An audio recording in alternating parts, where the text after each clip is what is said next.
So Christian Link, the co-creator of Arcane, had an interview with TheDirect, link in the description, and during this interview there was a question about the possibility of a third season of Arcane. The interview was conducted before the second season was released, and the answer is very simple. They haven't planned a third season, however, they want to continue the individual stories of certain characters in their own kind of franchise. Now that is interesting because throughout the interview, this is giving the idea of spin-offs. Even on Twitter, people who were referencing this interview were talking about spin-offs. And now the main idea of the video is to determine which characters are the certain ones who can receive or make sense to receive a continuation to their story. For that we simply have to go through the roster of characters we have at the end of Arcane. And let's start with Caitlyn. Caitlyn, we see her with Vi, let's say both of them, will end up staying in Piltover and so on. And what are the arguments? We understand the idea that Caitlyn mentions at the end of the show that their story is not over, and for sure their story can continue in 10 years or something like that. And well, why is that? Why not continue their story in the next project? It's pretty simple. They are needed in Piltover right now. They are needed to continue their work as Piltover's finest, because you can see Caitlyn giving up her position on the council and Sevika has that position, which is why she most likely continues to be an enforcer, but this time the sheriff, right? Together with Vi, they are going to enforce, right? To enforce the rule within Piltover and most likely throughout Zone as well. I am saying that because I believe the conflict between the two cities is not over. Even when you see Sevika sitting at the council table, there is prejudice from the other councillors, or at least that lady is looking very angry at Sevika. And besides Shula, it doesn't seem like she will be accepted. And I do believe if Sevika proposes some benefits for the people of Zon, she will be blocked by a majority of the councillors, which will further alienate her from the idea of a council and the idea that they can have a partnership with the councillors or Piltovans, right? It can end up like Vander when Sevika still tries to hold a relationship between the two cities, but other people want her to take action, the same way she wanted Vander to take action against the enforcers. There are plenty of storylines which can be created in that sense. We also need to address the idea that there will always be Cam Barons. Even though the current batch is done, you will have a Cam Baron like Renata Glask, who you have to introduce at one point in the story, and even Christian Link agrees with that idea. You can check that out in the Necrit conversation with him. So I do believe that because all of these things have to happen in Piltover and Zone, these characters, Caitlyn, Vi, Sevika, even Echo, are tied to the two cities. Right? And that's why they are not going to receive their own spin-off. I do want to add that in Echo's case they could introduce him in a movie together with Jinx.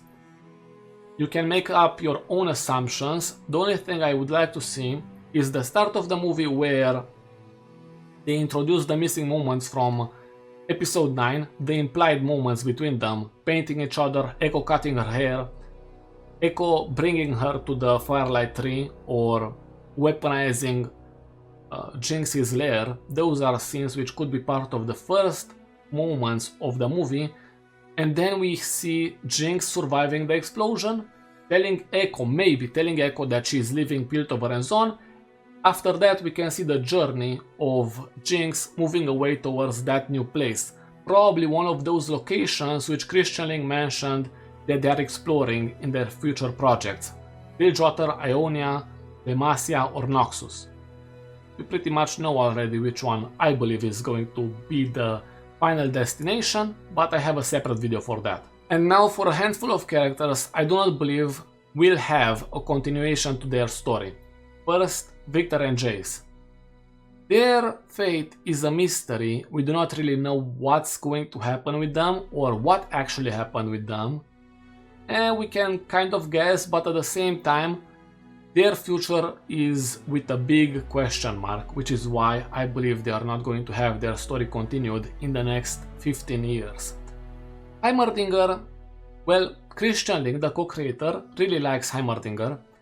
and he confirmed that Heimerdinger is alive. He mentioned that he's not done with him, and even if you do not consider what he said, you can simply look at League of Legends and see that in that lore, Yordles do not die, they respawn in Bandle City. And finally, Warwick, who I do believe survived the explosion, and he will end up in Zone, without a continuation to his story, but I hope they are going to change the design at one point. They can do it through a lore perspective as well.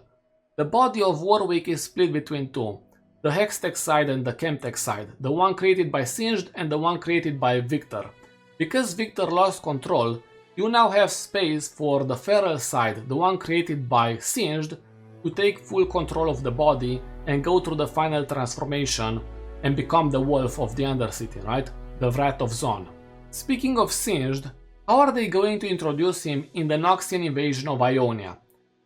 We know from the League of Legends lore that he creates chemical weapons for Noxians to use in their war against Ionia. And that can happen, I believe, two ways. First, you create a need for Oriana, his daughter, and because he would need further funding, well, a partnership with the Noxians sounds very good. Another idea is similar to Shimmer. Shimmer is now used by multiple other people and produced by other people besides Singed. In similar fashion, he can provide those weapons to the Noxians indirectly, through someone who uses his formula, his science to create those chemical weapons. Those are my ideas for now. There are probably 10 other ideas, type them in the comment section if you want, but we'll see what happens. Now we are moving to the big three, Mel, LeBlanc, and Jinx. Maybe you are thinking to yourself, why not introduce Singed? If he is going to be introduced in the story, he is going to be part of someone else's story, as in maybe Riven, right? But at the end of the day, these three characters I mentioned will most likely star as main characters in the story of those shows. For example, Mel and LeBlanc will most likely be enemies in the Noxian show. That's possibly the best idea for an introduction of Mel and LeBlanc in the future projects. And then we have Jinx. We have quite a bit to talk about, but I have a separate video because we know she's leaving Piltover and Zon, and she could end up in multiple locations. If Bilgewater, Ionia, Demacia, and Noxus are the zones explored by the creators, then she could end up in any of those zones. I made a separate video related to that if you want to check it out, but I think these are the main characters who will receive their own spotlight in the future shows.